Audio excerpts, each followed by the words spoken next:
Awesome. So you guys all know me. I'm Kaufman, WriteNow community, doing this writing thing every single day. Hopefully I can finish Scarecrow, working on the cover design, just about wrapped up Act 1 of the second draft, which is mind blown. So that's a little bit about me. I'll pass it off to you guys. Everyone can do a quick little intro for the community, for any of our new members coming in, and we'll popcorn. So I will popcorn over to Crazy. Crazy Root Beer is here today.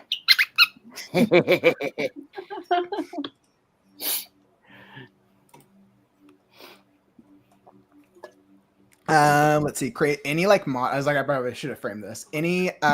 What's your writing motto? All right, guys, everyone writing mottos to share with the community. What's your thing with writing? That is kind of difficult for me to say on that one. It's like on the spot, right? Hopefully, don't procrastinate. I would say if you can think of something like an adventure or whatever, write it. Just write it, and I'm sure it'll become a book. Your imagination can become a book. That's actually a good quote. Your imagination can become a book. Awesome. I love that. Crazy. Thank you so much. I'll let you popcorn it to the victim of your choice. Soul. So everyone knows me as Chat Soul. My motto would probably be you're better than you think you are. That's good. That's good. I like that. At least it's been my experience. I feel like we're all like in that writing mindset. Sometimes we're writing and we're like, my writing sucks. And then you pull back and like, hey, this is actually better than I thought. Yeah. Or sometimes you pull back and you're like, no, this is actually garbage. Yeah, all no, right. If you think your writing sucks, then your writing is actually good. If you think your writing is good, maybe take another look at it. Awesome. So that's a great motto. I'll let you popcorn it over. Chris. I'm going to say, honestly, exact opposite of what Jared said. I'm going to be like, if you need to take a break, take a break. If you need to take a mental break, take a break. No need to burn yourself out and no need to mentally stress yourself out over your art. Super valid. I actually really like that theme as well. This is a great conversation to have after intros. We'll come back to it, but I actually do agree with this as well.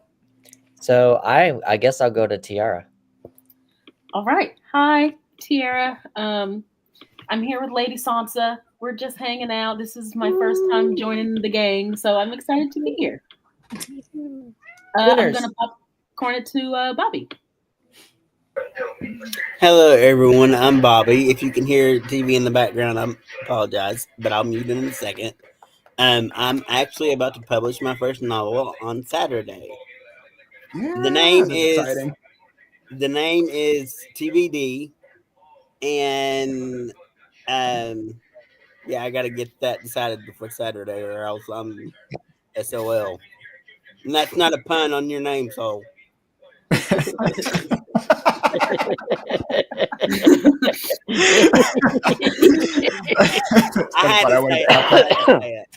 had to say it. I was looking right at Soul, and I thought I had to say it.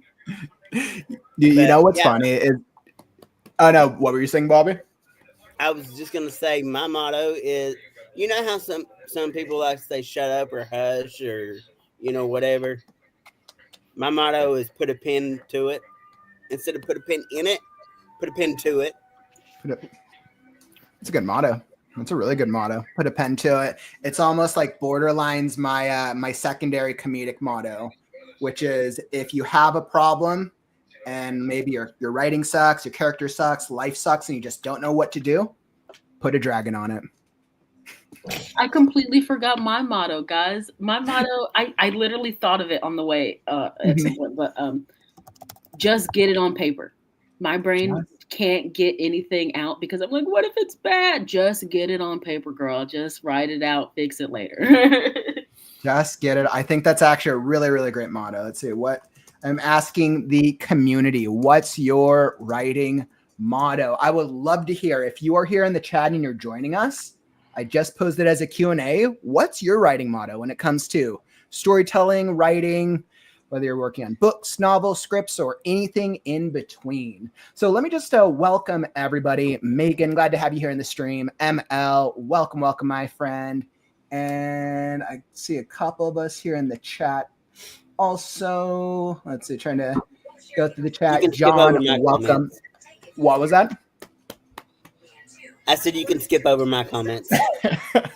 Let's see, John, I think it's better to know your writing is good, which I mean, I think that could be a huge plus, right? And Martha, There's a difference between welcome. knowing your writing is good and just constantly saying your writing is good. Right. And I think it's trying to understand that balance between the two, right? Is your writing good? Like, is it coming from a place of ego, right? Or is it coming from a place of maybe there's a humbleness and a humility to it, to know but be humble, right? And I think there's a balancing scale there. And Jenny, welcome. Glad to have you guys all here in the stream. But I think this is actually, a couple really good conversations, right?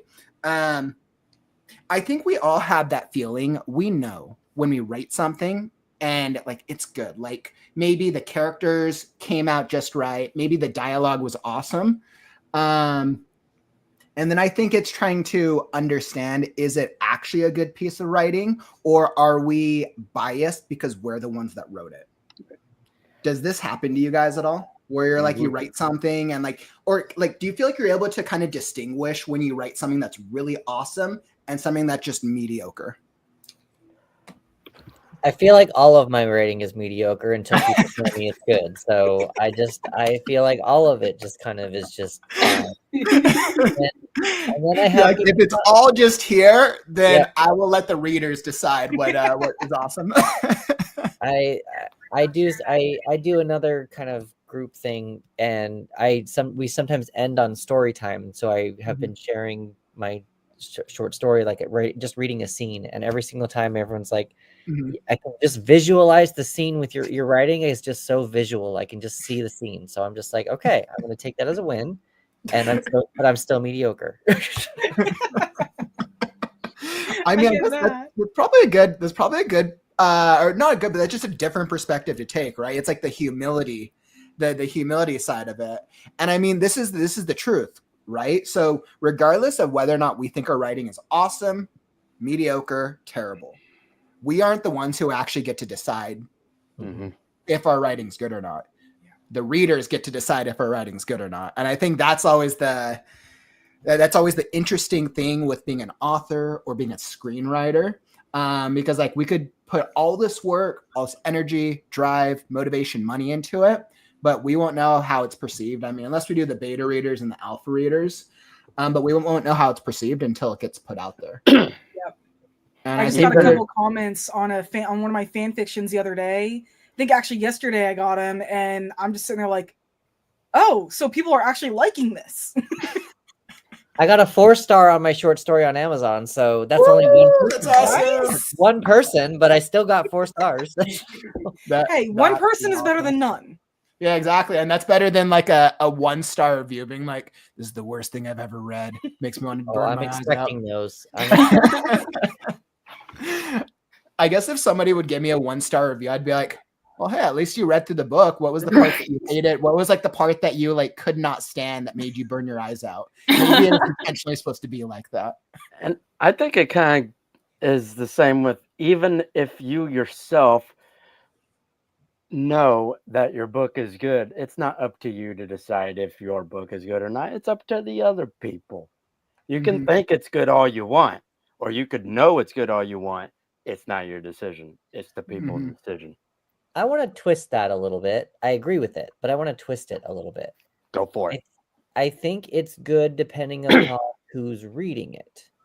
Because what's good to one person is not good to another person sometimes. It's still art, and sometimes something's helpful to some people, and other things are not helpful to other people. True. So just because one person says it sucks doesn't mean another person isn't going to say it's the most amazing thing in the world. Right. Chris, you just took the words right out of my mouth. I was just sitting here thinking, we all like, everybody, readers, and I'm talking about readers, not writers, but readers like different things. Not everybody's going to like the same thing. So I might like something of Kaufman's. I might like something of Chris's and hate something of Kaufman's. No, no offense. I'm just picking on you, Kaufman. But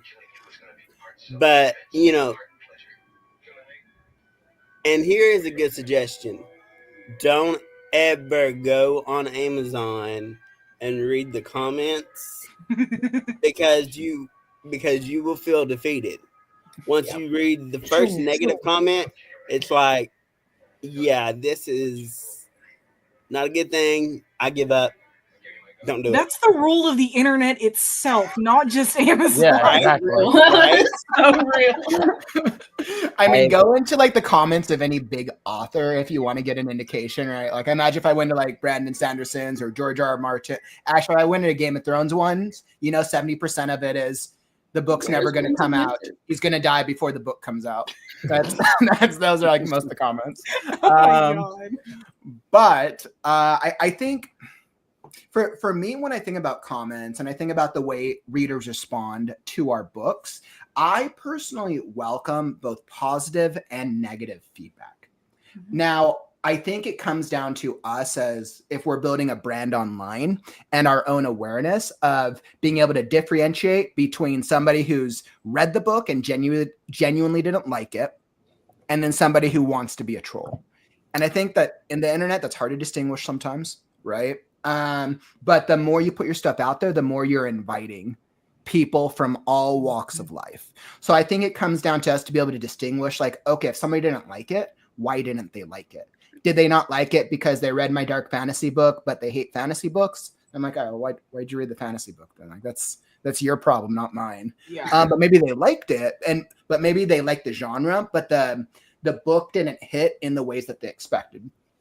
A really interesting debate I remember doing, I want to say about 4 or 5 months ago, I did a story time series where I did a live reading of the Fourth Wing books. And I remember when I did the readings for the community, the chat was like extremely divided. I thought because they were best-selling books and they're super popular, everyone would love them. But most people who came through the community were like, Fourth Wing sucks. This is like garbage. All the author tubers I've read is like, Fourth Wing's like horrible. And I was like, well, wait, how's it such a best-selling book then? I was like, all right, well, maybe it's just the wrong audience. So I remember reading through, we did the first couple chapters, and I was expecting epic fantasy because dragons, fantasy, all right, cool. But then reading through it, it was more romantasy vibes. It was definitely much more of a romantasy. It probably gets more fantastical further into the series, I imagine, with the third book just coming out. But then I think about from the packaging perspective was if I was a reader and I was expecting a certain type of fantasy, and then I go into it and I don't get it, I'm going to think it's a bad book because my expectations weren't met. And I think that's why book covers, marketing, blurbs, all this stuff is so important. It's so important that we do it correctly. More so we're getting the right types of readers than anything else. Well, also, I want to add that there's also a difference between readers and writer readers as well. I've noticed that people who just read it because they like reading books, they're going to have one opinion. But then I've noticed writers, when they start reading somebody else's work, they tend to tear it apart more. And they tend to notice the things that most other readers really wouldn't pick out. Mm-hmm. And either it's because of experience, which I think that's most of it, or I know, like with myself growing up, learning how to write by reading the Bloody Jack series, I used to pick out the pieces that I really liked, and I try to emulate that. Mm-hmm. And that's what made me like it so much, is I was able to actually understand on a much deeper level of what exactly Meyer was saying. See, I am a really hard person to give a critique to anything to, because I come from the entertainment industry. So I know that when something is made, it wasn't just the writer and the director and the actor in the kitchen. It was producers, it was scheduling, it was all this other stuff. So by the time it gets to my TV screen or even a book in my hands, it's like that's what they went with. Okay, cool. And I don't really like, there are things that I dislike sometimes, and I'm just like, oh, I wish they would have gone a different direction. But I'm like, wasn't my project. It's not something that I can control. So I'm just kind of like, off my back, and I'm just not like, I can't do anything about it, so I'm Mhm. not going to get majorly upset about it. I mean, I can, but it's not going to do anything. Fair. So I just sometimes just Okay. be like, well, that was their creativity. That was what they wanted. And I'm just like, all right, well, I'm going to go do mine. Yeah. Yeah, I mean, it goes to show that when there's more, especially based on the industry, and then how you get your work out there can dictate what the end result looks like. So, like, I know, especially for screenwriting, because I was in that screenwriting world for such a long period of time, that the script that gets originally pitched to an agent, a producer, whoever picks it up, is a much different beast than what actually ends up as a pilot on screen, because it goes through so many hands. It goes through so many different hands to get to that final product, and it doesn't become about the artist anymore. It becomes about whichever studio is putting money behind it, because then they need a return on their investment. For books, I imagine it's a little similar if you go through traditional publishing, because then you're making a contract with a bigger company who they need a return on their investment, which is why then if we go self-publishing, we get more of the control. I'm kind of curious, is everyone, I know we've got some self-published authors here. Are all you guys, I'd love to hear what books you've self-published so far, and if you're considering sticking with self-publishing for your next books, or if you're going to consider going indie or traditional publishing in the future. I'm pretty much self-publishing, I think, just about everything I'm going to write. My kids' book series, I might go through indie publishing because, I mean, it's a kids' book. But beyond that, either the book itself is not meant for traditional publishing, or I'm not sure if any studio or whatever would actually want to pick it up. Because I've actually considered taking Pirates and moving it to indie publishing, but trying to find the right indie publisher that would want to pick that book up is difficult. Either because I need somebody who is LGBT inclusive, especially for a main character, or will you stop doing that? Oh, sorry, my cat was over here. Our two mascots in the community. We got two cats with us today. But yeah, I have to find somebody who's either inclusive with an LGBT main character, or if I can find somebody, if they actually are going to be publishing somebody else this year.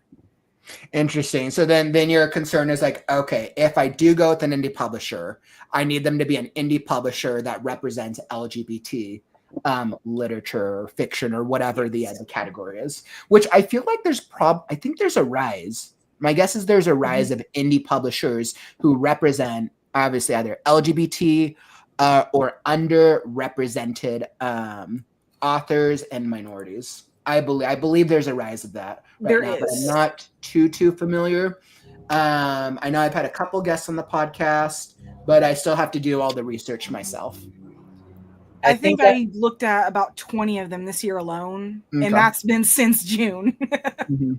I think I'm kind of in the same position as Chat Soul. I write LGBTQ lead characters. I made that decision a long time ago, and the self-publishing for me seems to just be what I just wish I had.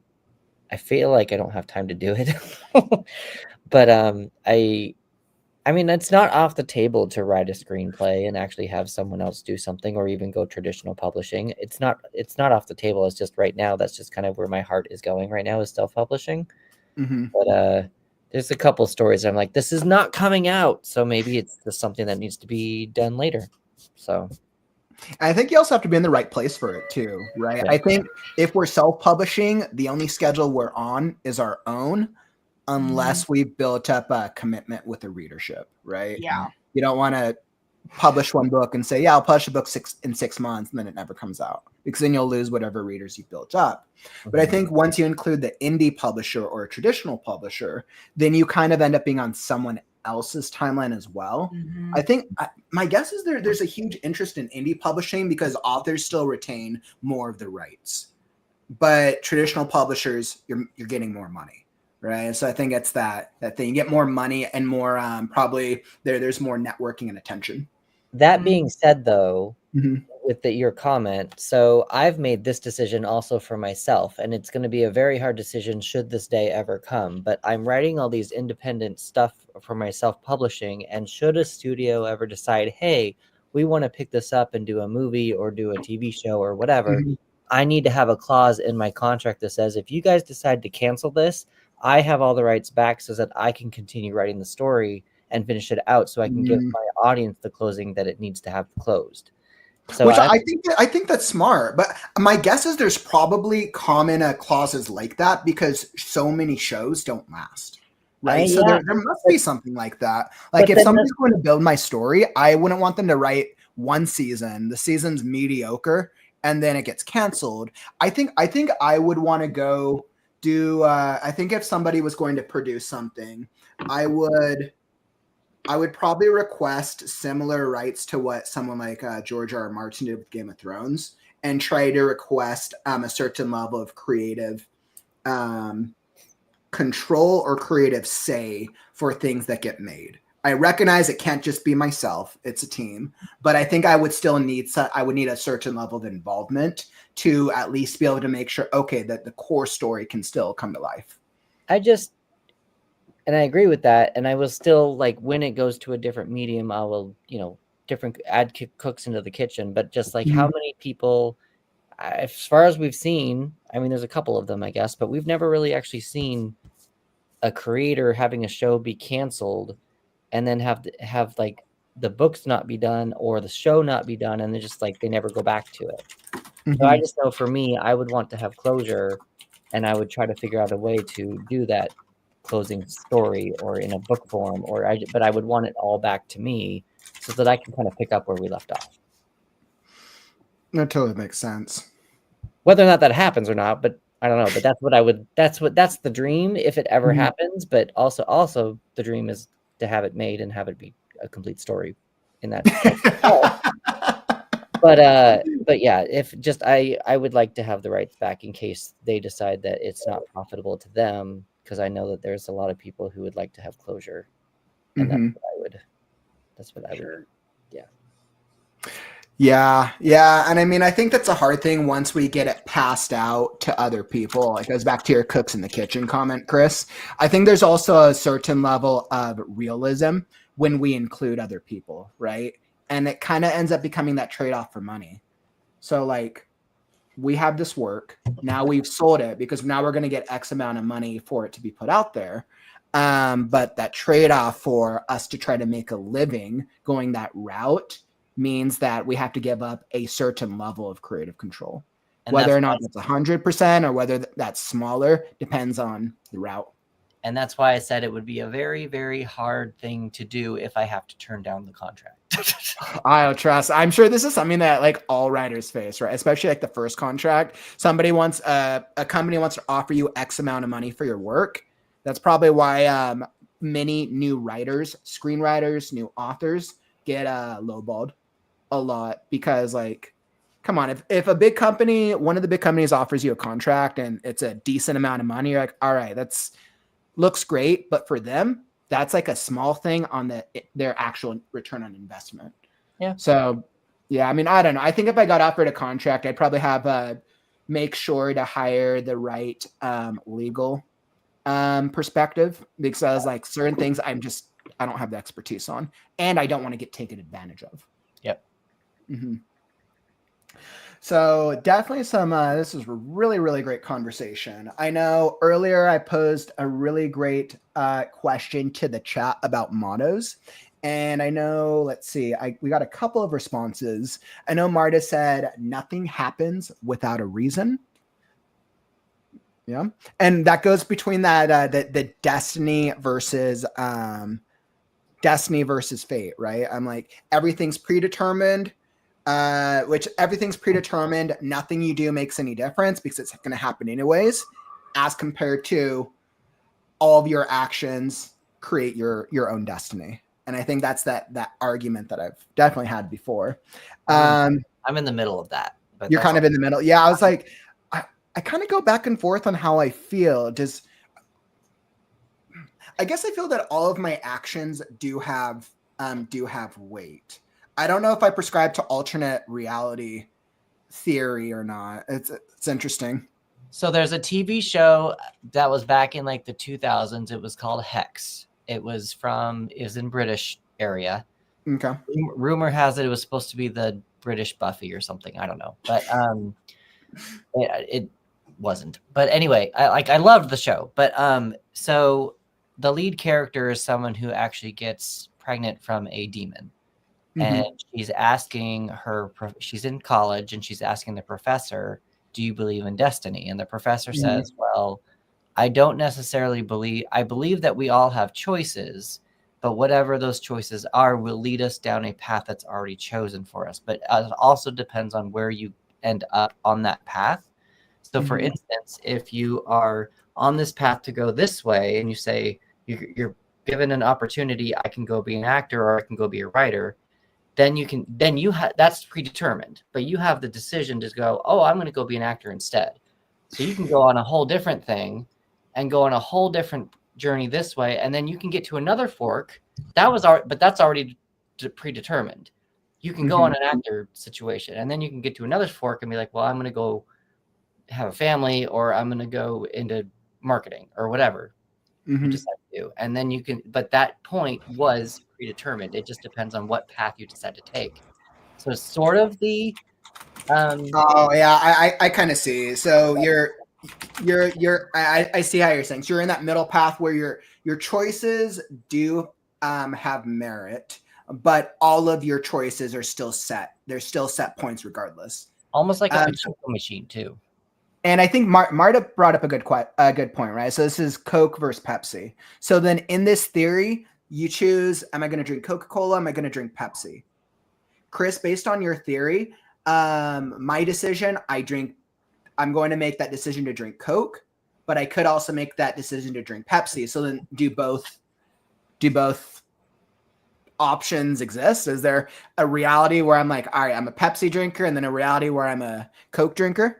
I don't know about the separate realities, but I do think that there is if you did choose one or the other, they're both valid.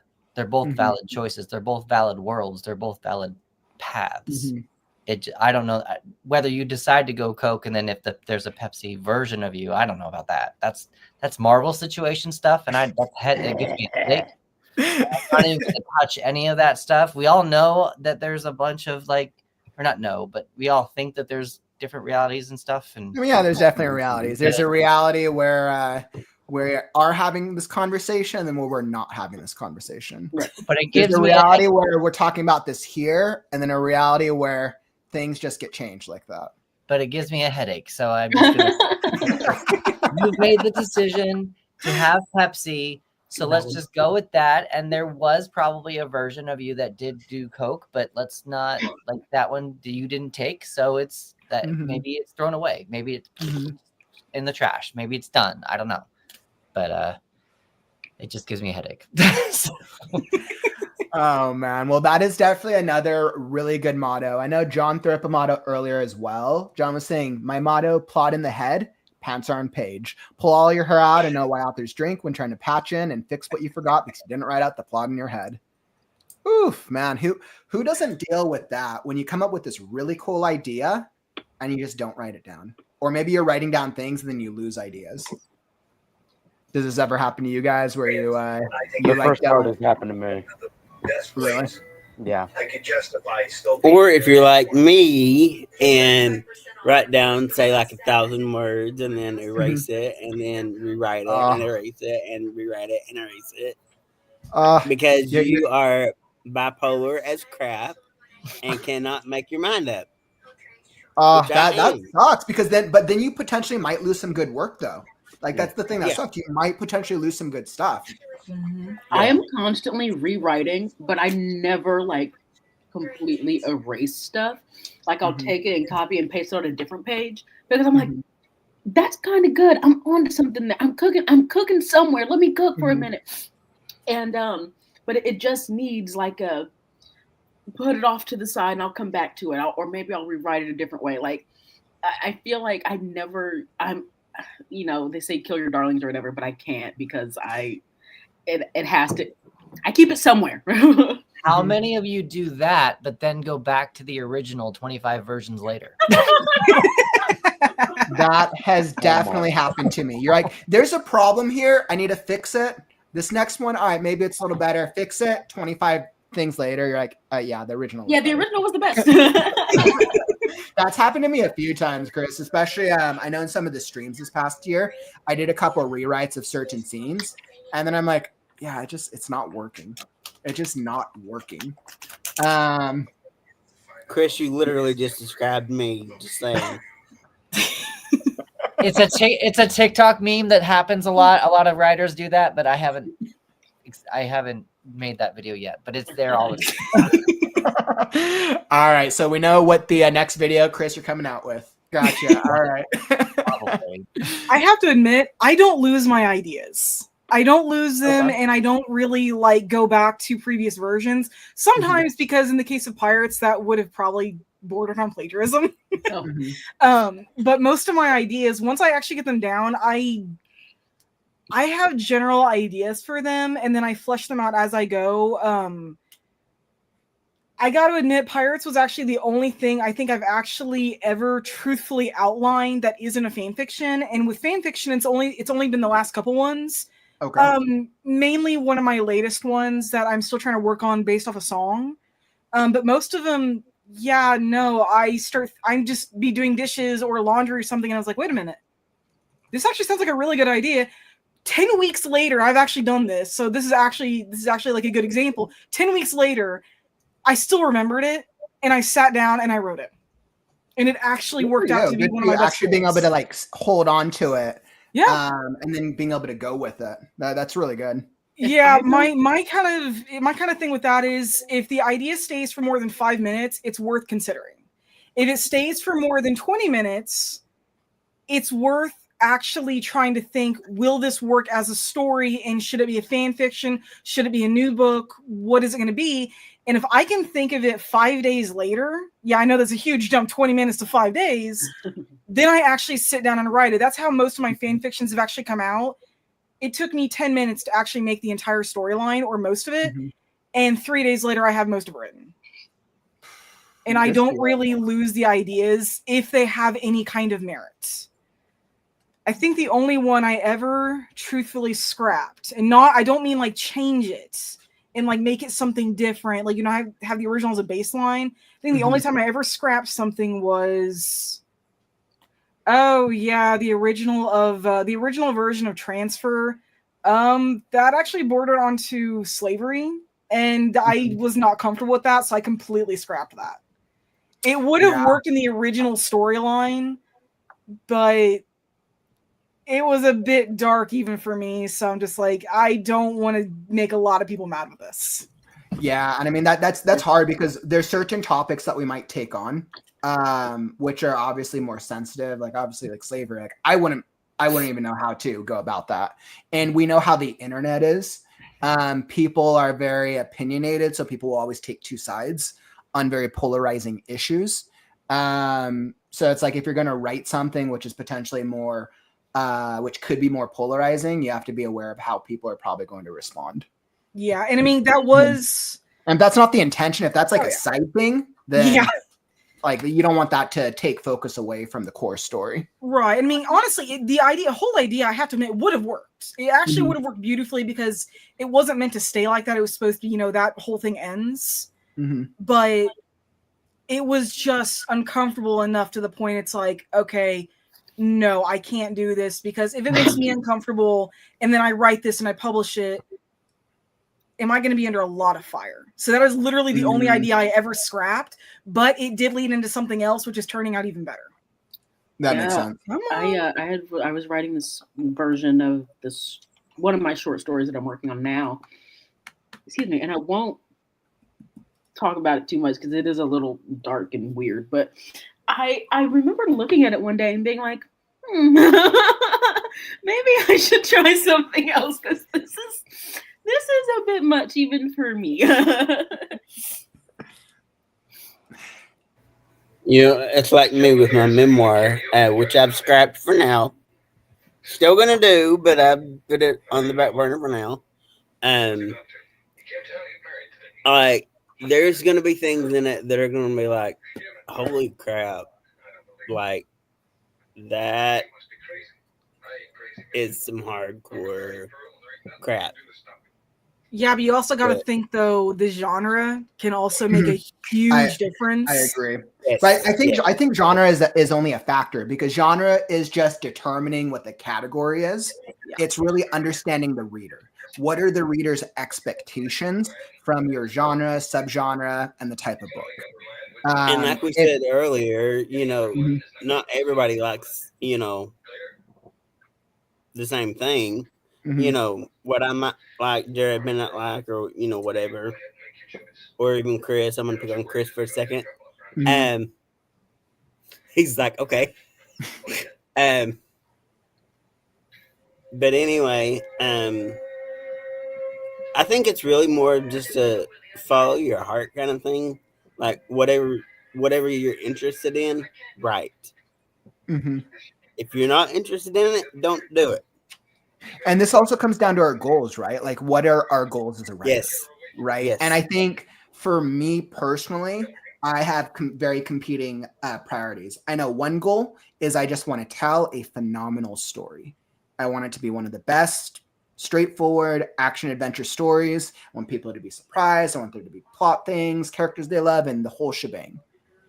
That's also in contrast to, I also want to be able to make a living off of my writing so I can do more of what I love, which this happens to a lot of writers. So then you have to balance write what I love, but then also grow a readership. So I think trying to understand the balance between the two can be monumental in the long term. And you can do both, but you have to be willing to understand whereas that line between what I love, but then also what readers want. In a similar vein to what Bobby was just talking about, I've noticed with me specifically, I'm working on 2 short stories right now for 2 separate projects, and the one that's closer to finished is the one I'm more interested in writing, only because it's more polished. And I'm like, okay, I'm happier with this version of this story, so like I'm more willing to work on it. I have like I put all the work in, I put all this effort into it. And this other one, I'm like, it's like a half-baked cake, and I'm like, it's like sad. I'm like, okay, I like it, but like it's not. I want to write it, but it's just not. It's not where this one's at. So I don't know. It's getting it out. Relatable. Yeah. Yes, I was just gonna say the same thing, because like with my memoir, just real quick, like I said, there's gonna be some crap in there that you're gonna be like, wait, what? And then of course you're gonna have that with any book, but memoirs are a little bit different. So, because I mean, you're basically doing a tell all, if you will, because you're pretty much telling pretty much every detail of your life. But you have to think, what are readers more interested in when it comes to such and such genre? Not just memoirs, but in general. What are they going to be more interested in from me, or from Jared, or Chris, or Chat Soul, or whatever. But I think another big piece of advice I would give is, once you get a passion for something, don't lose it, because we all have an artist side in us, whether we write, paint, whatever. It's just, writing is a different form of art. It's just putting words to paper, or typing on a keyboard, if you will. But don't, I know everybody's thinking, what are you talking about? But don't give up, because your work will benefit. You will benefit from your work, because someone will find your work and they will think, they'll read something from it and they'll be like, wow, I needed that. I needed that. So my encouragement to all of you all and anyone else watching that is not on the camera with us is don't give up, because even though, like we said earlier, you know, we judge our own work, which, that's natural, but you should let others judge it, I guess, in a way, is what I'm trying to say, because it's really what they like rather than what you like. Does that make any sense? Mm-hmm. Yeah, I think, Bobby, what I really like about that is that we have to understand at our core why we write. And I think the difficult part about being a writer, or about even becoming an author or even a professional author in the long term, is that writing a book takes time and it's a process. There was a reason that I remember one of my more popular streams this year, when I did the research for this article, when I learned that 97% of new writers never finish writing their first book. And I remember when I read that, I was so surprised. But I'm like, okay, now after I've talked with like thousands of writers this year, I'm like, okay, that actually does kind of make sense. I'm like, well, why do so many writers never finish writing their first book? Because I think most people get passionate in the beginning about ideas, the characters, the worlds, the plot, the things that like they're motivated about. They start, and then for whatever reason, they stop. Whether that's maybe they don't have the skill, maybe something, a motivation. How do you write? How do you spend so much time writing a book when it's when you also have to balance that with paying bills and dealing with school, relationships, life, health, all the other things, and then the book's not even making money, right? So then it's balancing that out. So if you don't have that passion for it, you get burnt out on that originally. And I think this actually also speaks to Chris, our mottos in the beginning, right? Where I'm like, if you don't feel like writing, write now. But your was like, give yourself that mental health that you need, be willing to take breaks. And I think I always try to find that balance between the two, because I think this, from just my own personal experience, there was years where I got distracted and I didn't write at all, because I was lost motivation. I was busy with work. I was busy with all the things. And then there's times where I did write, and I think it just depended on what my motivation, where I was at. So I think this comes down to where we are at in our lives. If you look at yourself in the mirror and you're making excuses, right? You're sitting down, you would rather go stream Netflix than write a book, and you haven't written for months, maybe you're just not that passionate about writing. But if you've been dealing with crises, like if you've been dealing with health emergencies, if you've been dealing with work, and you've been trying to put writing into that 5 hours that you just don't have the energy for right now, then Chris, like you were saying, like you need to give yourself time, right? You do need to take a break. Writing takes energy. I think it's, the fact is we don't give ourselves enough energy. We don't give ourselves enough consideration that writing like takes a part of ourselves. Even though we're sitting down in front of doing whatever, writing takes a good part of ourselves. I'm going to say this from experience, since it took me nearly 20 years to write my first book. I started it when I was 12, and granted, it wasn't until last year that I actually had the final version of it. I could have written that before I even graduated high school if I hadn't been dealing with so much crap. Crazy knows what I went through. Granted, there's probably a few things that even he's in the dark about, but he knows pretty much what I went through, and it was hell. There was no way I had the energy, the mental energy, to go through with that, to deal with writing my book, with everything that was going on. And it wasn't until, again, with my husband shaming me into it, that I was actually in a good mental health space to actually sit down and be like, I'm going to write this and nothing's going to stop me. Might have taken me 19 years to do that, but the fact is I got there because I waited until I was in a better space. Yeah, that is so powerful. And I think it's understanding yourself, because this goes in line with what WTC was saying, with imposter syndrome does play a role in a lot of people not finishing because they don't think their book is good enough. This is why I always try to encourage people, understand what's holding you back. If you're losing motivation because you don't know how to write the dialogue, or you don't know how to do the characters or the plot or whatever, like you can teach yourself that skill one day at a time and spend years. But if you're losing motivation because you just don't have the energy, or like your life just is in a bad place, like understand where you're at. And I think there's that certain level of self-awareness that is required. I'm pretty sure the average age, last I looked, of authors tends to be mid-30s. I think the average age of a first-time author is mid-30s. So I'm not that far behind. Awesome. Exactly. Me Hey, either. sounds like I'm I might be almost able to 31. 32. And of course, there's like different. Of course, there's always going to be different.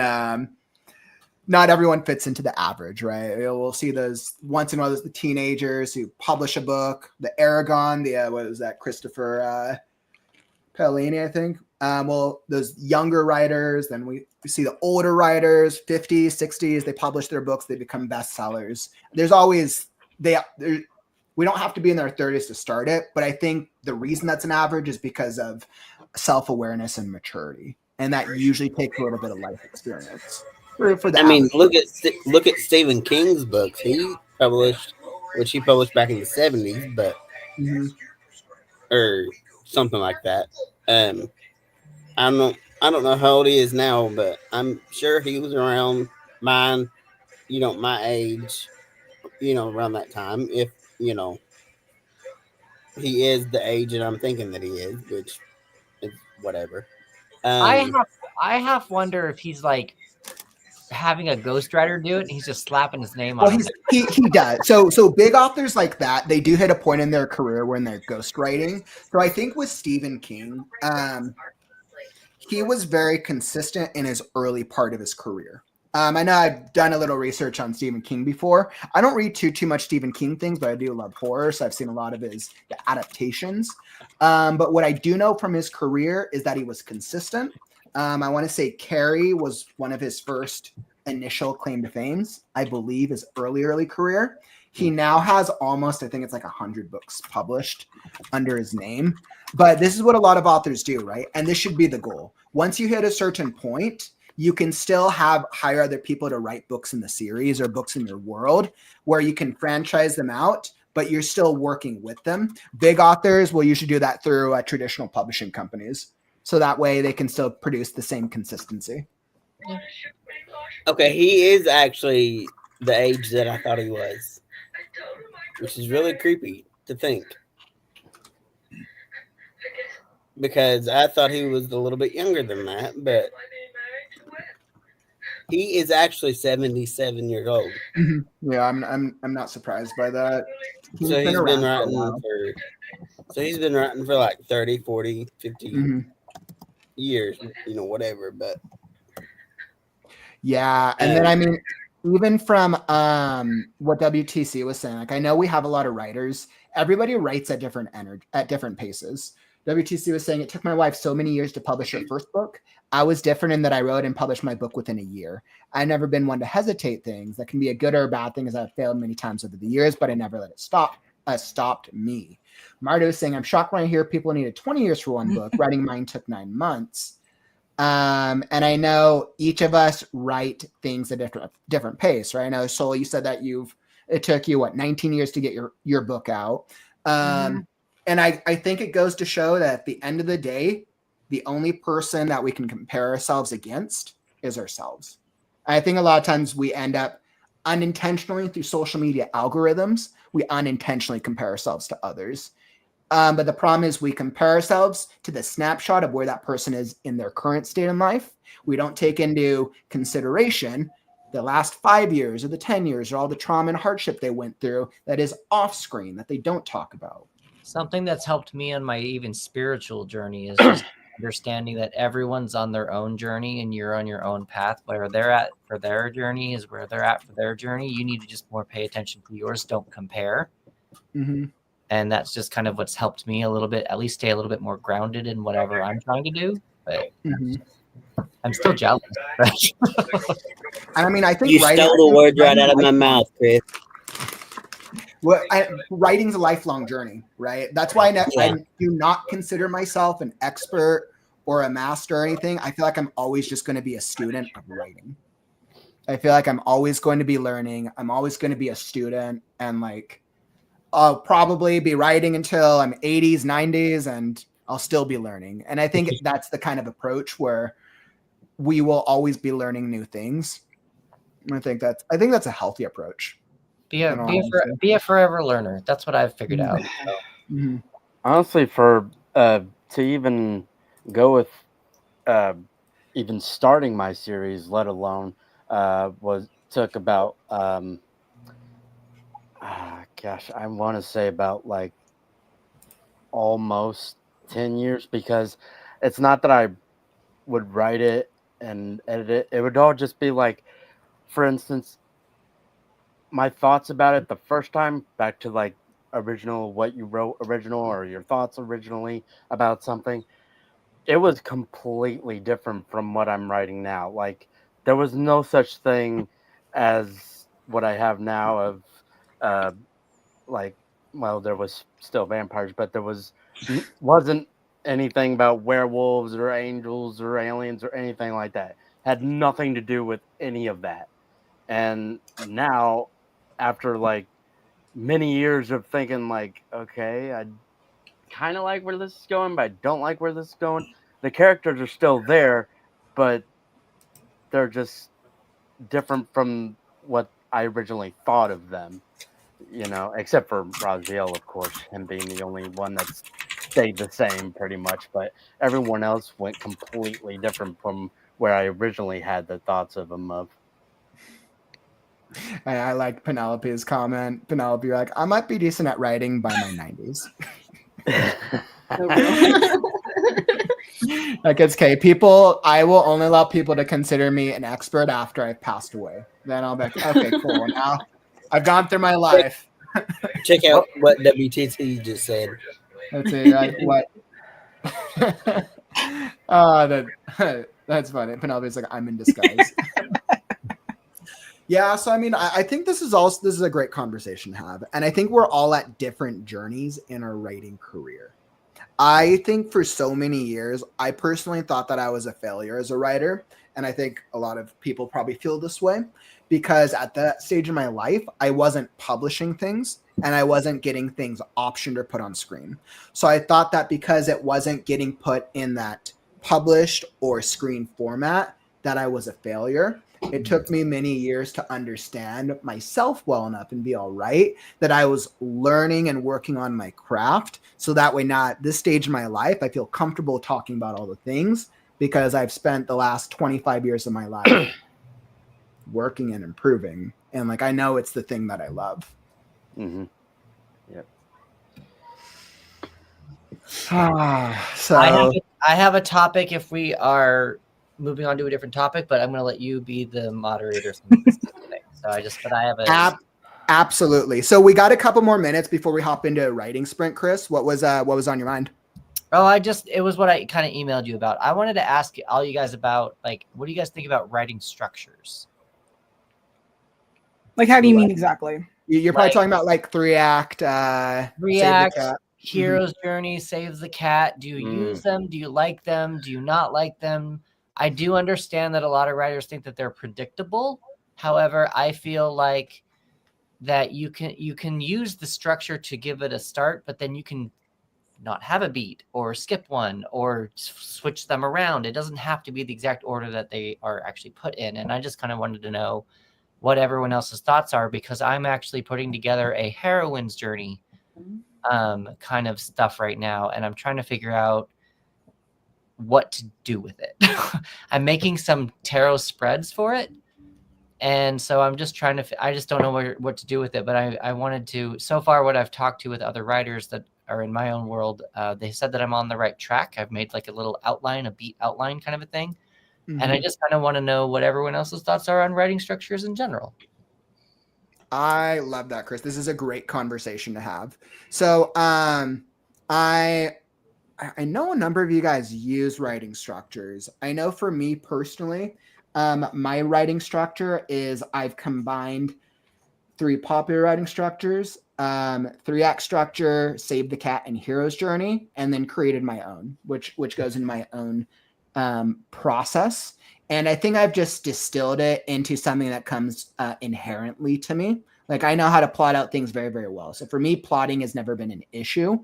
But I know for a lot of writers, they embark on telling these stories, and then they either get too focused on the writing structure and they're like, oh, I missed a beat, something's wrong, or they don't focus on it enough. And then you go to edit stuff, and then things don't make sense. So I think for a writing structure, I think it's a little different for everyone. I'm of the belief everybody should use some type of structure to start out with for their early stories. Even if you're a pantser, you can be a pantser. But I think you still need to have some type of indication of how your character is going to get from point A to point B. You don't have to, but what happens is in the second, third, fourth, fifth draft, one of your character arcs don't make sense because you're trying to balance 10 character arcs, and then you don't know how to fix it. And then you start dealing with the relationship breakup, and then you lose motivation, and then you stop writing for a year. I am always of the mindset, like, try to make the process which as long as easy as possible, because I want people to finish their books. I think people should use a structure in the beginning when they're first learning to write, when they're doing their first 2 stories. But then, after that, I think they need to try to find their own style. Even if they're still using a 3-act structure, find a variation that works for you. I know, like for myself, Pirates started out as a 3-act structure. It did not end that way. It started out that way when I first started writing it, and then it's like, wait a minute. There is way too much going on in book 1. I need to split it into 3 different parts. So each book is actually in 3 different parts. Each of them have titles that end up tying into the book's name. I actually ended up using, you'd almost call it a 9-act structure, I'd almost call it, because there's the beginning, there's the middle of it, and then there's the end of the act, and then it repeats for the 2nd act, and then it repeats for the 3rd act, but then there's an epilogue tacked on the end, which goes outside of that. Part of it might have just been length, but it's also kind of turning into my own style. I started noticing that with my fan fictions. They all kind of follow that. There's the beginning, there's the middle point, but then suddenly it splits off, and there's like 4 different kinds of structure things going on in the end. So I might start out with the 1st act, the 2nd act, but I'd almost call it a flower, because it's one straight line and then it just blooms out. It's actually kind of interesting. And it sounds like 3-act structure is the most popular here in this community. WTC is I use the 3-act structure with a 40-chapter outline. Penelope is like in poetry. Main 2 types are form or freestyle. Formal poetry, haiku, sonnet, venel, poetry with rules, and it's fantastic. If you know what you want to say but are having trouble with how. My wife uses 5-act structure. ML is like I use 3-act, 9 block. So I'm pretty sure that my guess is that's probably just breaking up each act into certain beats. But that would just be a guess. That's what I just asked, and I was like, wait, and then I did math, and I was like, oh, no, I get it. That's how Pirates ended up being. It was Act 1, Act 2, Act 3, repeat for 3 parts, and then have another kind of act tacked on the end. But I think that, so like what you said, I think that's a good call out though. I think beginners should use structure, but you have to recognize that structure, like everything else in writing, is a tool. If you want to, and this, like, I'll come from this as an editor. If you want to use parentheses, if you want to use ellipses, if you want to use the things that are not used as much, you can use them. But like everything else, it's a tool. Structure, it's a tool. In the beginning, you have to rely on it more because you don't understand the storytelling structure. But when you've been writing long enough, you can understand, oh, 3-act structure, I'm missing 2 beats because those beats don't have to be there because those beats don't serve this specific character journey. Yeah. And I think that's just an intrinsic thing that comes from the writer's journey over time, especially based on the type of story that writers want to tell. Actually, this actually just made me realize something. I think that's why I'm having so much trouble with one of my fan fictions, because it started following a structure and it immediately fell apart once it actually hit a certain beat. And now I'm just kind of sitting here with it like, the hell am I doing? I know what's supposed to happen lost. eventually, but I'm not sure how to get there now. Yeah, I use a similar structure to what Emil uses. There's a YouTuber. Her name is Kat O'Keefe, and she has like a 27 block. Yeah, I've checked her thing And out before. so I would use that from time to time. And then as I started writing more, I would find myself being like, my story doesn't fit in the structure. I don't know what to do. So I kind of stopped using the structure and finding myself, honestly, just kind of puzzle piecing my stories together and figuring out where things go. It's more of a, I don't know, DIY. I don't know how to describe it, but it feels very Different. Yeah, it doesn't feel like a Uh-huh. structure. It's a little bit messier than a structure, but it helps me figure out where all the story beats go. I don't know. I almost I'd call say- it a scaffold. Yeah. Something that's temporary, but not quite a structure. Okay, yeah. So where this was kind of coming from is I was studying again the heroine's journey, and I learned that I got books, Mhm. and it's just more of like the hero's journey is very masculine, whereas the heroine's journey is more feminine. Mhm. So I was kind of coming from more of a collective community aspect for a writing. So is it when you think about the heroine's journey, is it more focused on a female centric protagonist, or is it more focused on the emotional, on more of like an emotional journey as compared to hero's journey tends to be more literal. Hero goes to the cave, hero grabs the sword. Like hero's journey is very, very a physical. Yeah. Chris, if you you're more than welcome if you want to share anything on screen, if you wanted feedback on anything, because I know we were talking about heroine's journey before. Have you come up with like a format for it yet? Or are you still kind of? I mean, I have it a little bit. Let me see what I've got here. Had it at some point. I wasn't expecting to share. I know, I totally put you on the spot. I always love playing around with structures and playing around with different tools. It's like everything else. I believe all tools can be effective. It just comes down to the what the intent of it is. Why don't I look for it? Well, there we go. Found it. Got it. So then if I do this. Mm-hmm. And then there should be an option at the bottom of the screen that says screen share. Okay, let's see. I have mute, stop cam, settings, present, and leave studio. Present. Oh, present. Mm-hmm. There you go. Video, and that's always a learning. PDF. This one. Go to my computer. Yeah, so you can either do the PDF to download it straight to the studio and share it, or you can share the screen, and the share screen will just show your screen. Oh, well, hold on. Which is interesting.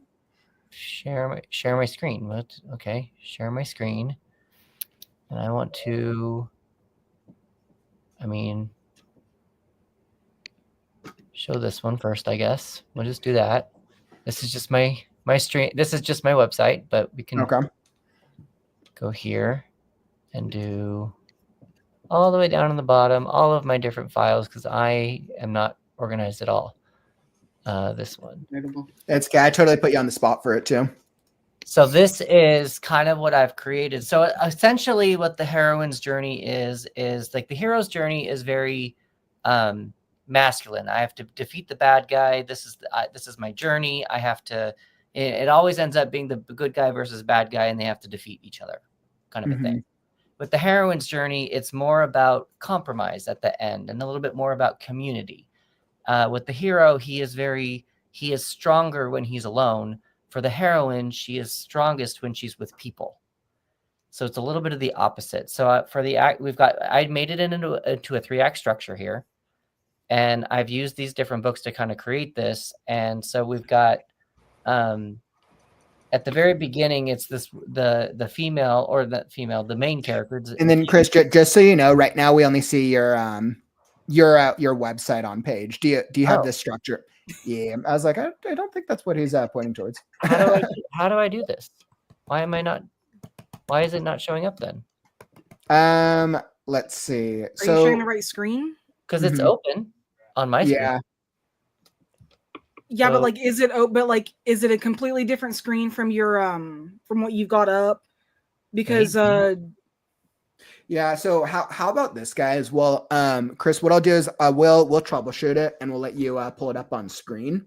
In the meantime, let's hop into writing sprint, and then we can hop back into that. That way, we'll show you how to do it because Sol and I have both had to go through this many times before. Yeah, that was very interesting. I don't know, but so what we'll do is we'll continue the conversation because I'm actually really curious to see the heroine's journey. But first, let's hop into a writing sprint. Let's see, I gotta pull up my Z pictures here on screen. Make sure I got the cool background pictures. This will be good because I actually haven't written more than like 5 words in 3 days. I have so much I have to get done tonight, so I'm like, I gotta log in. Well, Tiara, if you need motivation, we know Sol's the one to be up against. Okay. Yeah, I'm pretty sure anyone could beat me tonight. I have just been so out of it with my writing I've lately. been so tired lately. All right, perfect. So I think I got the screen all set up. Here's this. What I'm going to do is with our timing today, I'm going to do one writing sprint for us. Just with where we're at on timing, I might have to call it a few minutes early. So we'll do a 25-minute writing sprint. Let me pull this up here. So we'll do a 25-minute writing sprint. I will throw up, there we go. 25-minute writing sprint. So whether you're brainstorming, writing, or editing, that's all part of the process. Come join us. I'll throw up some music. And then we will get back into some more writer's chat. We'll check out the heroine's journey with Chris when we get back, and we'll see what craziness we can get into. The question I posed to you is, who can get the most words? Can you beat Chat Soul? It will not be me today, but we'll see who can do it. Maybe Tiara. I believe in you, Tiara. All right, my friend. So 25 minutes on the clock, and it's time to write now.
All right. And that is the sprint. So we made it through that 30-minute, 25-minute sprint. Were you able to get your word count in? Were you able to make some progress? We're going to put it up against the other writers and see what we were able to do. But first, if you're enjoying the stream, follow and subscribe. I'm here every day with the Right Now community. 353 streams and counting. Oof, man, almost at 366. We'll see. But if you're looking for author interviews, writing tips, writing tricks, motivation, other writers to procrastinate with, or maybe some cool writing events, then you've come to the right place. So tap those buttons and you'll be alerted when we go live. All right. So I wanted to get the subscribe ad there. Let me bring up my friends. Welcome back, guys. So how did that writing sprint treat all y'all? A lot better than I expected. Okay, so 2,000 words. So No, like, it was not that many. Only 740 this time. Nice. Well, I didn't get any writing done. I'm doing all planning. I'm like planning and logistics stuff right now. So, but I didn't even try. I don't Tiara, even. I'm trying to find where my word count is, but I can't find it in Pages. I don't know where it is. I got a page, like almost 1 page in. So Okay. Try finding nice. review if you're using Word. I'm using Pages. It's on Mac. So I've got. There is a way. I don't use. There Pages is a way. anymore. I've done it before. I just don't know where it is. I know. I'm like the same way. I'm like not used to tracking my word count. And then I was doing it through an online program. I'm like, wow, the online programs make it really easy. I got 264 words. Nice. Well, you definitely beat me, Tiara. Let's do this. I can tell you what my word count is. We're going to go into Drive, and we're just going to fake it because obviously that's Pages is being stupid right now. Scrivener hasn't been counting my words either. Like I definitely have 3,000 words in here, but like my current word count, it says 0, and I'm like, okay. Word did that for me. Word did that for me for a little while. It just wasn't counting the total words I had. Yeah. It wasn't even counting the pages for some reason. It was some bug in the program. It got That's updated. so weird. I got. Come here. 530 words. Well, okay, wait. So, Chris, you got 530, and then Tiara, how much did you get? You said 230. Who, me?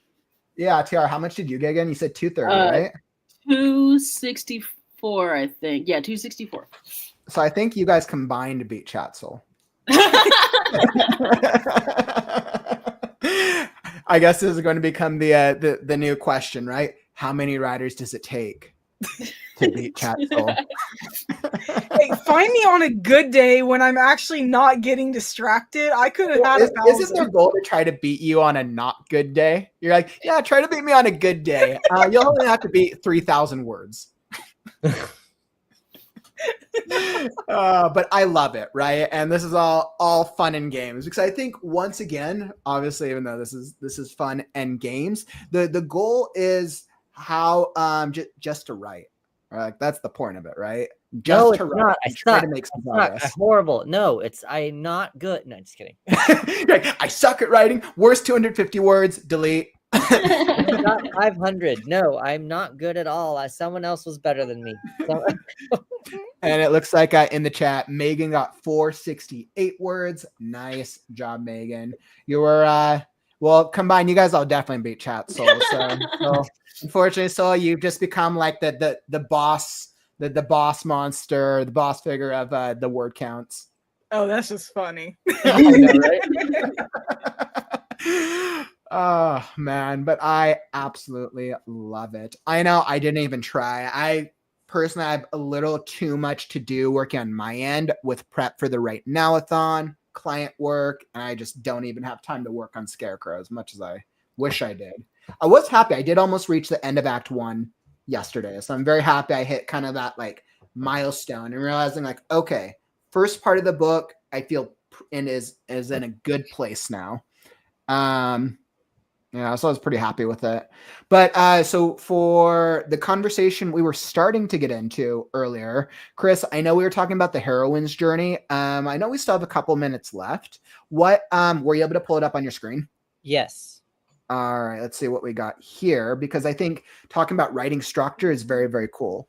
So those of us just joining in the conversation, Chris, I know you're just working on putting together your own writing structure outline called The Heroine's Journey. So, and this is what you have for your structure so far, right? Yes. So, just FYI for everyone who's like just now catching up, I've somehow fallen into the heroine's journey a couple of weeks ago. I was looking for, so I run a writing community on my own website where we kind of use tarot cards to tell our stories. And shut up, phone.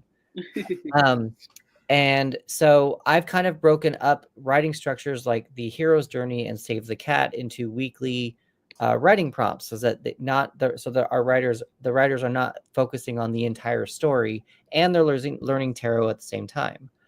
I ran into the heroine's journey and I started reading. This is the hero's journey, but I read books about all. This is the reversals from tarot and the heroine's journey, and it's a story structure I can't really seem to find as solidified as the hero's journey. And the hero's journey is there's a specific amount of beats, depending on what version you use, but it's basically taking the hero from from the beginning to an end, and it's usually very masculine, very violent, and the hero is strongest when he's alone, and it's usually ending with the hero versus the villain kind of headbutting, and one defeats the other. With the heroine's journey, it's a lot more community-based. So she is strongest when she is with a community around her, and the ending is not about her having fame and glory. It's more about compromise and how do we take society forward, kind of a thing. And so in going through this heroine's journey here, there's some beats in here, but this is more about what women experience in real life, how they are brought up in a masculine world and they lose access to their femininity. And then the heroine's journey here goes into how Harry Potter is a heroine's journey. Twilight is a heroine's journey. She doesn't say this in here because I just realized this, but the Maze Runner is a heroine's journey. Power Rangers is a heroine's journey. Charmed is a heroine's journey. So it's just kind of like, it's more about community, not about the one guy versus the end kind of a thing. So what I'm doing now, so what I'm doing here is I'm kind of I've taken these books and taken these tarot reversals and stuff and kind of created my own, kind of like what you said earlier, Jared, about you kind of combined your own, all your one. So what I've done here is I've basically created my own heroine's journey guideline, and I'm doing it with tarot cards. So like we've got the 3-act structure. We got Act 1, Act 2, Act 3, and at the beginning, it's a lot of people can use this heroine's journey as in Demeter, Persephone, and Hades. So it's Demeter's story. She has, Persephone's taken down to Hades outside of Demeter's control. And so when Demeter goes to all the gods and says, "Hey, where's my daughter?" They're all like, "I don't know. What do you want? I didn't see anything," kind of a thing. So at the very beginning here, we have a heroine who she has a broken family. I can't even say that word. A broken network. And so it's this cat. I have a spread where you can create a broken family. And the inciting incident is something it's this involuntary withdrawal. It happens outside of her control. So that's Hades taking Persephone away. So then she goes to her, her Greek gods, and she's like, "Hey, I need help." They're like, "I can't help you." And then that's when Demeter was like, "Well, fine. If you guys can't help me, none of you guys get summer anymore. And I'm going to go, you guys all get winter and everyone's going to get sick and all this kind of stuff." So I go into Act 2. She's now left her what she knows. She's trying to find her daughter. How do I scroll this? I don't even know how I scrolled this now. Can I do this? Does that work? Yep. Did it scroll? Nope. Dang it. Oh Okay, no. well, okay. Well, anyway. Oh, we wait. don't get Act 3. This is it. All right. Well, anyway, so I'll just explain the rest of it. So anyway, so with Act 2, she's now going off on her own, and she has to find a mask against herself because now she can't be who she is, and she needs to find a way to protect herself in this new world. So what I've done is I've created on number 8 here, we have a road of trials where it's just kind of like it's a spread to where you can kind of outline 4 or 5 different trials of what your character can go through in the middle. Kind of a thing. And then you've got number 9 is who does your character meet? It's the cast. It's a new cast of people, the people who are going to help her and create her new sense of community. Mm-hmm. And then number 10, you've got, I broke it up. I added something here to where the enemy scenes, it's the broken family POV. So these are the people from Act 1, just to kind of see what they're up to. What are their plans? What is going on with all of that situation? And then 11 down here, we've got identify with the masculine and success of an illusion. So it's like she has this, now she's met these new allies. She has this positive feeling that she can kind of get more in tune with her feminine side, kind of a thing. Let's see if I did this, I'm going to do this. If I stop sharing, and then if I share again, and I do the window. Trying to get the end of it correctly, right? Yes, I'm trying to get the end of it. How do I? Okay, if I do that, let's try that. Is this going to work? Yeah, no. Wait, is it? Did it work? No. Nope. Damn it, no. It would be nice try. Okay, so anyway, I'm going to just, since we're short on time. There we go. Oh, wait, it's scrolling now. Oh, it's scrolling now. Okay, cool. Awesome. Oh, I'll just do that. So then we here have at number 11, that's her positive thinking. Number 12, it's success means a reborn family network. So I kind of have this as a beat of kind of like she's now created this family, but maybe there is someone that has become her enemy. Maybe someone is backstabbing her. Maybe there is some kind of a beat to let her know kind of where she's at. And then I put number 13, it's this road of trials again. But that's more of like if they have a enemy who says, hey, if you go to your Act 1 people and you try to infiltrate their plans or whatever, you're going to run into trial 1, 2, 3, and 4, kind of setting up for Act 3. And then number 14 is the preparing to go to the underworld, preparing to go to the bad guy, preparing to go back to where she was from. And that's her kind of deciding, end of Act 3 or end of Act 2, and then you go into Act 3. So then in Save the Cat, it's a 5-beat finale. It is. And the finale, the first one is gather the team, and the second one is storm the castle. So I've kind of combined both of them because she already has this team that she's created from Act 2. So in 15, like we know, instead of her being alone, she now has these people she can lean on, and she can delegate what she's been networking with these people. You're good at being throwing spears, go be spear person. You're good at whatever this is. Hey, that guy said that trial is going to be here. Go do that. You can heal that. She's good at delegating. So then I added number 16 for a plot twist, just to kind of save the cat, add something fun. Gotta have some excitingness at the end. The 17 is what's the compromise. It's kind of like her last hope. What's the last thing she has to do.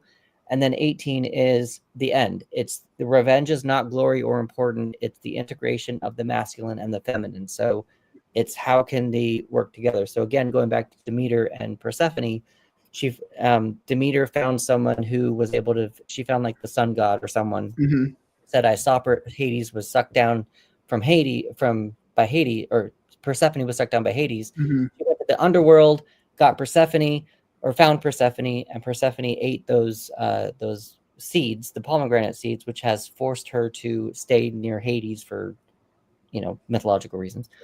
And and then so now the compromise was, okay, so if Persephone's eaten these seeds and she has to stay in the underworld, then I can at least have her for half the year, which is why we get the summer. And Demeter, when Persephone goes underneath and goes back down with Hades, that's why we get winter. So that's that's the compromise. That's the hero. That's the heroine's journey. Yeah, so I think what I see, I recognize a lot of core storytelling beats that I'm familiar with obviously Save the Cat, 3-act, and Hero's Journey. So I recognize a lot of like, I obviously I see a lot of the similarities, right? Where Hero starts in old world. I think if I was going to break it down and make it simple, Hero starts in an old world, whatever their pre-existing world is.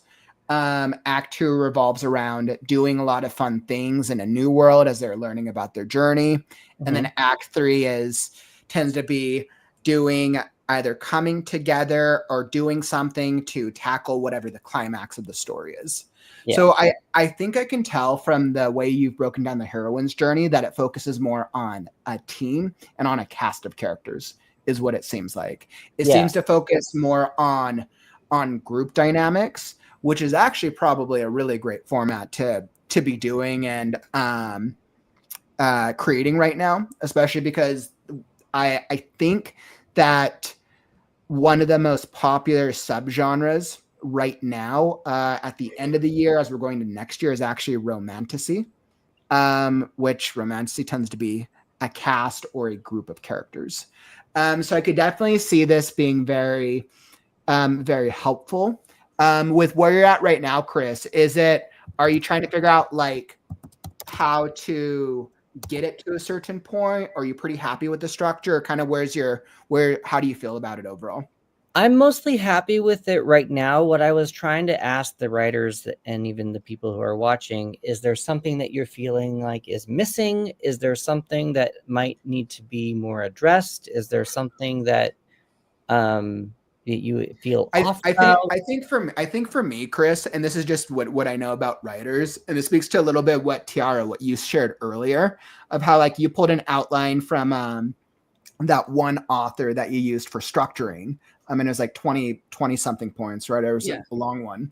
And I think, Chris, my only recommendation would be if there's ways to cut down on the wordiness on each of the points and make them simpler. I think you'll have more success in just making it as easy as possible for writers. So like, for example, let's see. So for example, Act 3, Beat 15 excels at delegating, networking, distributing tasks to team, right? I would instead make that even easier. I would do like a simple version for like a beginner version for writers. Team like delegates tasks to team, or do something that can make that a single beat. So do like an easy breakdown of it. So it's like, basically each one is a single sentence, then do the more advanced one for people who want to learn more. And then that way people don't chance getting like thrown off from like, oh, there's so many more things, but really like your strategy here is easier. And this is actually better for a group. This would be a much better structure for any writer who's working on having, I mean, generally every story is one protagonist, but this would be good for group dynamics. This would work well for romance arcs, because it generally tends to be a couple characters. I like it personally. I think it's interesting. Yeah, when you're saying like cut things down, like it can be chapter headings. This is again just a rough outline. Okay, just a rough outline. Gotcha. This is a very rough outline. This isn't what I would be like publishing or anything. This is just more from my own. Gotcha. Writing. Like the more brainstorm aspect of it. Putting the words that they used. That makes sense. I haven't done it to myself yet or made it my thing yet, but I just wanted to present it to see if this is. Yeah, I mean, I think then each of the beats do work. Revenge and glory, not important. That's technically a resolution. As I'm kind of working back here. So revenge and glory, not important is resolution. It's really what did they learn about their journey. Revenge and glory, not important. Integration of masculine and feminine. It's not. Oh, I have to do this. Nope. Is that what I did? No. Dang it. How did I scroll it? How did I scroll it? I was scrolling. I think I would make 18 a little bit more general. Yeah. in terms of, because Revenge and Glory might not be important, but that could be for a specific type of story work. Oh, I actually totally. like that you have the integration of masculine and feminine, because that's a little bit more more broad. Right. I would almost go like integration of all characters' journeys, or integration of team, or integration of delegation, because I think if you tied 18 to 15, I think that would make that a little bit more cyclical, so to speak. I like the plot twist. Plot twist is great because we all want to get to the climax and have that thing that we weren't expecting. I think the plot twist is great. Yeah, so like what you said, I kind of took some things from Save the Cat and just kind of like combined it, just like made my own version. Because usually, actually, the beats are all like the beats in these books are 10. They're just 10. It's just 10 beats. So this I made 18, just to kind of like flush it out more. Which I think it definitely works, and I think it makes it a little easier when you're working with a cast of characters. So Tiara, what do you guys think? I think so. I was working on like this urban fantasy kind of series at one point, and it's shelved now, but it had all these inspirations, charm being one of them. But I going through this, I was like, oh my god, I could have used this as an outline for that, because I had such a hard time. I had all these characters, I had all these points of views, I had all this moving pieces, and it felt like something like this made it a lot simpler. So I feel like this might be a good way to tackle multi POV as well. So I think that's really cool. Yeah, like I know I can't scroll, but like for some reason, for whatever reason, I don't even know anymore. But like at the very You could also try using the up button, the up and down button. Where? Up and down keys on your keyboard? Oh. Nope, not working. Oh, I thought that might work. Sorry. Problems. So at the very beginning, I had 1 and 2. 1 was prep for the story, and it was a world building spread.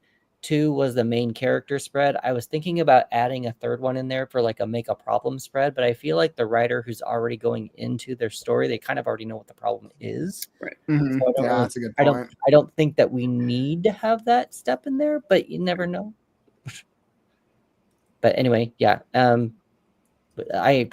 Anybody else have a thought? Sorry, I interrupted someone. I thought I did. No, I'm the one who interrupted, so I'm sorry. Honestly, I really like this. I honestly gotta admit it's a little wordy in a few places, so I feel like I would get a little lost trying to like follow this. Mainly like 13, maybe 18, and 15. A lot of this also is going to depend on what the writer is writing and what comes out. Because if I like, again, number 13 with that Road of Trials, it's kind of like they may not even need to use it, kind of a thing. Right. It just kind of depends on how the story is coming out. But also when I used the first one up at the top, it was like number, like 8 or 7 or something. It just kind of like, if you get a Road of Trials and you pick a card, like I use tarot cards. So if you get the card of number 3, you're only going to get 3 trials. But if another writer is doing the same thing and they get 5, they're going to do 5 trials. So it just that's a good point. It just kind of like, it just depends on what the writer is going to write and what they're inspired to write. And again, if they get 5, they can decide to write 4 if they want to. It doesn't have to. You don't have to stick to this or stick to whatever the cards say. But it's just one of those things to where if you get 5 trials and success or fail, that's going to probably help you guide also where your story is going. It just, if someone's going to get 1, someone's going to get 8. Like it doesn't. It just kind of depends on how it's written. Kind of. Yeah. So I think also, Chris, if somebody wanted to take a look at it, or somebody wanted to give you feedback, especially if they're watching the replay of this, how would they be able to get a hold of you, or where would be the best way if they wanted to like connect with you? My website is chrislilly.tv.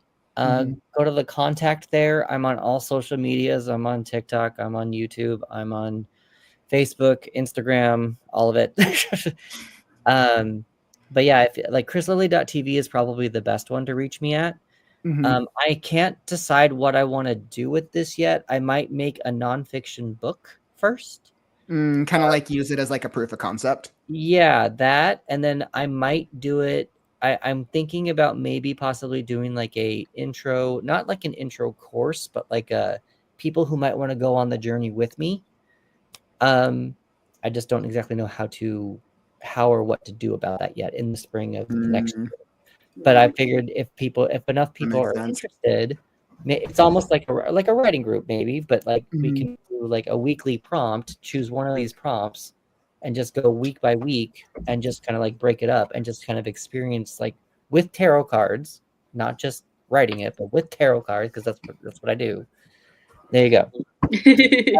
That's what I'm kind of thinking about doing, and there's still a couple of spreads that I would have to make up myself, but that's what I give them this if they want to read this book. It's The Heroine's Journey by Maureen Murdoch. It's this is more of a real life what women go through in their lives. This one's the one that kind of goes into more pop culture. But Gail Carriger.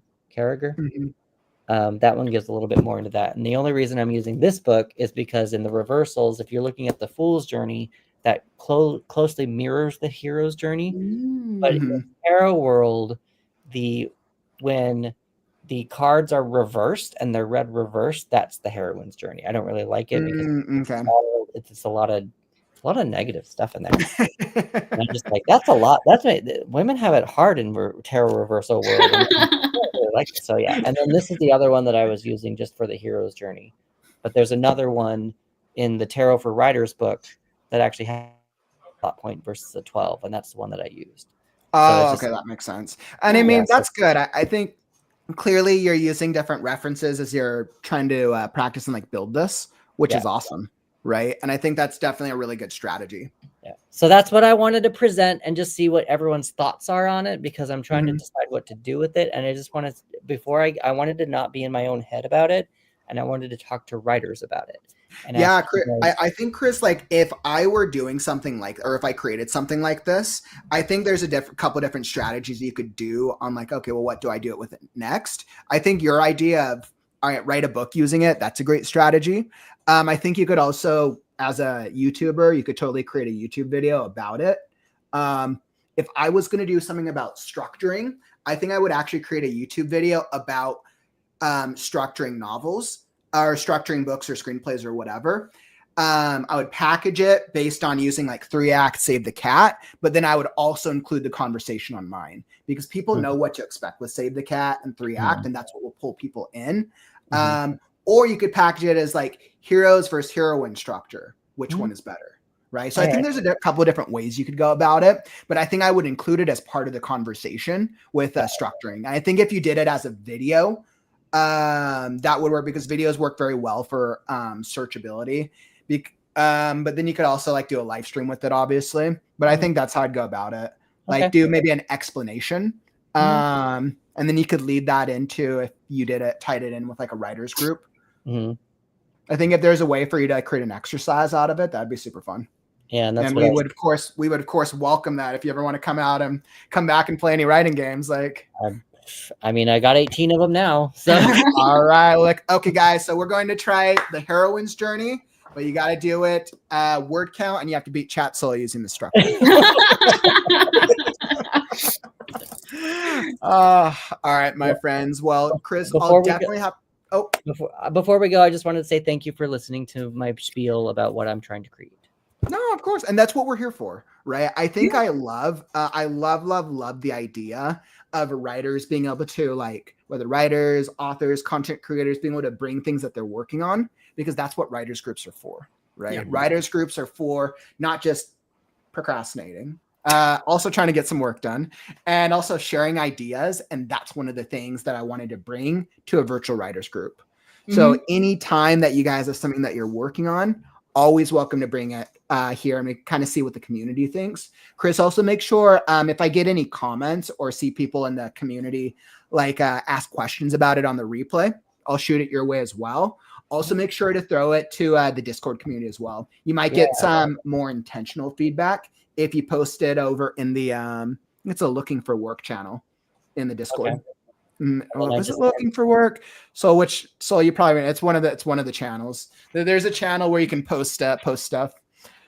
Yeah, I'd say the looking for work channel might be the best place to post it. Okay. Mhm. And then And I you At can least probably off get the top of my some head solid without feedback. looking. and then Yeah, I and I just think it's also one of those things where some writers are going to want to like look at it and read it themselves and be like, Yeah. oh yeah, I like this, I don't like this. So I Yeah. think that'd be another way as well. and then I put my website in the comments on the YouTube channel too. So Beautiful, wonderful. And but once again, thank you all for joining us today. That brings us to a wrap on today's session of the Right Now Writers Group. For those of you guys who have been joining us, today is session meeting 25. Wow. So you get the gold star for 25 meetings so far. We'll be back next Wednesday with the next meeting of the Right Now Writers Group. Obviously, it's Christmas Day, so it's probably going to be a little early. But if there's anything that we've learned, even if I'm in the hospital, nothing will stop me from streaming. So we'll be back next week. I'll be back tomorrow. What's tomorrow? Thursday. Yeah. I think it's 2 p.m. Pacific, 2, 3, 4, 5 p.m. Eastern. If any of you guys want to join me for some writing sprints, hopefully I can get some more work done on Scarecrow. And that is all that we have for you guys today. Thank you for joining us. We've had some great conversations today. And I really, really love seeing new faces. Chris, I loved seeing you today. Tiara, I love seeing you as well. You guys are, of course, welcome to join us any Wednesday. We meet every single Wednesday at the same time, except for Christmas Day, apparently. But every other Wednesday at the same time, we meet at the same exact time. So, and that won't stop anytime soon. So thank you all for joining us. If you were commented in the chat, you're awesome. We appreciate you. And that is all that I got for you. I am Kaufman, and below me, this is Chat Soul. And over in that direction is Sierra. And I'm and Chris. perfect. And we'll catch you on the next stream.